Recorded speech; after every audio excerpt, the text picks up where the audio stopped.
हम लोगों ने ब्रांच अकाउंटिंग स्टडी कर रहे थे, उसमें टाइप्स ऑफ ब्रांच पढ़ रहे थे। डिपेंडेंट का टॉपिक हमने पहले ही खत्म कर लिया था।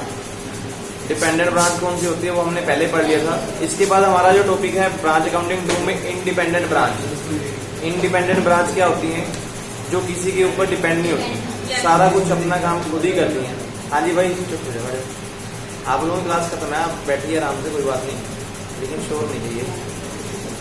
ठीक है जी, इंडिपेंडेंट ब्रांच में बात कर रहे हैं। इंडिपेंडेंट ब्रांच वो होंगी जो अपनी परचेज आउटसाइड करेंगे, मीन्स बाहर से ही सामान खरीदेंगे, बाहर ही सामान बेचेंगे।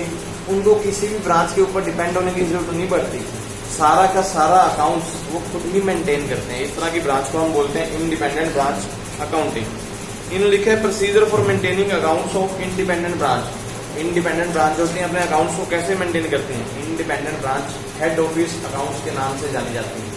हेड ऑफिस ब्रांच भी मानते हैं उनको, या फिर हेड ऑफिस अकाउंट्स भी बोलते हैं। ये सारा का सारा अकाउंट सिस्टम खुद मेंटेन करते हैं और डबल एंट्री सिस्टम को साथ में लेके चलते हैं। अपनी ही परचेज बुक, अपनी ही सेल बुक, अपना ही ट्रायल बैलेंस, अपनी ही बैलेंस शीट खुद ही मेंटेन करते चले जाते हैं। इंडिपेंडेंट ब्रांच का आपको क्वेश्चन जो आ सकता है वो आ सकता है इन कैरेक्टरिस्टिक क्या है। मेन जो क्वेश्चन आपका बनता है इंडिपेंडेंट ब्रांच के कैरेक्टरिस्टिक, या फिर आपको क्वेश्चन आ सकता है ब्रांच अकाउंटिंग क्या है, टाइप्स ऑफ ब्रांच और उनके कैरेक्टरिस्टिक साथ में लिखी है। डिपेंडेंट के हम पहले पढ़ चुके हैं, इंडिपेंडेंट के पढ़ रहे हैं। इंडिपेंडेंट ब्रांच के कैरेक्टरिस्टिक में सबसे पहले कैरेक्टरिस्टिक उन्होंने बताया कि has a complete set of books. इनका अपना ही कंप्लीट सेट ऑफ बुक्स होता है, सारी बुक्स ये खुद ही मेंटेन करते हैं, चाहे जो भी बुक्स बनाई जाती हैं तो हेड ऑफिस के नाम से बनाई जाती है। उसके बाद it's prepare its own trial balance, ये अपना ही ट्रायल बैलेंस बनाएंगे, जो भी एडजस्टमेंट में डालेंगे खुद अपने डाल के अपना ही अकाउंट्स बनाते हैं। Books contain and the account called head office account. जितनी भी बुक्स बनाएंगे हेड ऑफिस अकाउंट्स के नाम से ही इनकी बुक्स बनती है, या फिर हेड ऑफिस करंट अकाउंट के नाम पे इनकी बुक्स बनती हैं। देयर में भी इंटर ब्रांच ट्रांजेक्शन है। इसमें ऐसा हो सकता है कि इंटर ब्रांच ट्रांजेक्शन हो, अभी एक ब्रांच दूसरी ब्रांच को सामान भेज रही है, लेकिन ये जो इंडिपेंडेंट ब्रांच है जो सामान भेजेंगे उसको सेल परचेज में रिकॉर्ड करेंगे। In spite the independent status the branch can not function without resources specially at the initial stage provided by the head office. जो स्टार्टिंग स्टेज होती है, इनिशियल स्टेज होती है, जब भी कोई ब्रांच इंडिपेंडेंट होगी, इसको जब भी अपना बिजनेस स्टार्ट करना था इंडिपेंडेंटली, ये चीज ध्यान रखना कि इंडिपेंडेंटली स्टार्ट नहीं करते। इनको जो इनिशियल सोर्सेज, जैसे एग्जाम्पल पैसा, ये इनको अपनी हेड ऑफिस ब्रांच से पैसा एक बार लेना पड़ता है, उसके बाद सारा बिजनेस मेंटेन खुद ही करके चलते हैं। जैसे मैं एग्जाम्पल स्टार्टिंग में जो इनके पास पैसा आएगा ये ओपनिंग बैलेंस डाल देंगे, opening from the head office, उसके बाद सारा कुछ इन्होंने खुद ही मेंटेन करना होता है। Investment made by the head office seen from the head office account, they are the personal account in the nature. जो हेड ऑफिस से इन्वेस्टमेंट आपको मिलेगी, जैसे हम मोस्टली बिजनेस में देखते हैं कि कैपिटल अकाउंट डाल देते हैं, सेम हेड ऑफिस का कैपिटल अकाउंट खुल जाएगा। इतना का पर्सनल अकाउंट खोल देंगे कि हेड ऑफिस से इतना पैसा लेके हमने बिजनेस स्टार्ट किया है, और उसको जो भी प्रॉफिट आएगा वो हेड ऑफिस को आगे भेजते चले जाएंगे। अगर लॉस आएगा तो हेड ऑफिस ही सफर करते चले जाएंगे, लेकिन सारी बुक्स ऑफ मेंटेन इन्होंने खुद करनी थी। डिपेंडेंट में क्या था, debtor book account, stock debtor account, सब अलग से बुक खुल रही थी, वो सारी डिपेंडेंट ब्रांच की थी। लेकिन इसमें ऐसी कुछ नहीं खुलती। इन्होंने जो हेड ऑफिस से पैसा आएगा वो कैपिटल अकाउंट में ट्रांसफर करके, या फिर पर्सनल अकाउंट, जैसे क्योंकि कैपिटल अकाउंट क्या होता है, पर्सनल अकाउंट ही होता है, उसी में ट्रांसफर करके वैसे ही अकाउंट मेंटेन करते हैं जैसे फाइनेंशियल अकाउंट में मेंटेन होता है। ये थे आपके इंडिपेंडेंट ब्रांच के फीचर्स। उसके बाद आपके पास इन्होंने अगले पेज पे आपको दे रहे हैं peculiar items in the independent branch. Independent जो ब्रांच होती है उनमें कौन कौन सी आइटम्स आती हैं, आइटम्स एंट्रीज वगैरह आती हैं। सबसे पहले goods in transit. Goods in transit का मतलब क्या होता है, आपको बताना चाहें तो क्या होती है?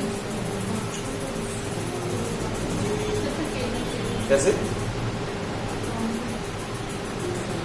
गुड्स इन ट्रांजिशन ऐसा भी हो सकता है, जैसे हमने मान लो कोई सामान खरीदा है या कोई रॉ मटेरियल खरीदा है, अभी आपके पास पहुंचा नहीं है, वो अकाउंट भी खोल सकता है। या फिर आप कोई गुड्स प्रोड्यूस कर रहे हैं, इन्वेंट्री में पड़ा है सारा सामान, अभी कुछ तो हो गया, अभी आपने raw material 50 points raw material issue कर दिया। फिनिश गुड्स जो आपकी 10 पॉइंट्स है, अभी परचेज में पड़े, सॉरी प्रोडक्शन में पड़े हैं, प्रोडक्शन डिपार्टमेंट, उसको भी बोलते हैं इन्वेंट्री सिस्टम में, इसको गुड्स इन ट्रांजिट बोलते हैं। जो फाइनल गुड्स में अभी तक कन्वर्ट नहीं हुई होती है उनको बोलते हैं गुड्स इन ट्रांजिट।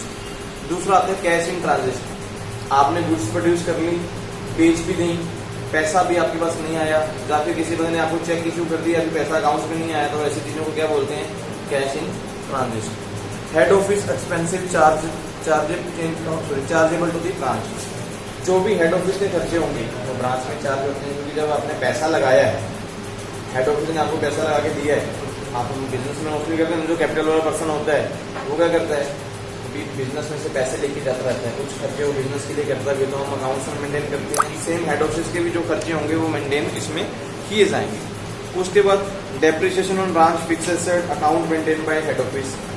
जो डेप्रिसिएशन एक्सपेंसिव है, ये वाले डिपार्टमेंट जो है इंडिपेंडेंट, ये चार्ज तो करते हैं, लेकिन जो इसका रिकॉर्ड होता है वो किसके पास होता है, वो हेड ऑफिस के पास ही होता है। इनको सिर्फ खर्चा ही डालना होता है। इंटर ब्रांच ट्रांजेक्शन में गुड्स भेज दी या गुड्स आ गई, वो सारी सेल परचेज में ही रिकॉर्ड होती हैं, या वो कैश प्राइस पे रिकॉर्ड हो सकती हैं या फिर इनवॉइस प्राइस पे।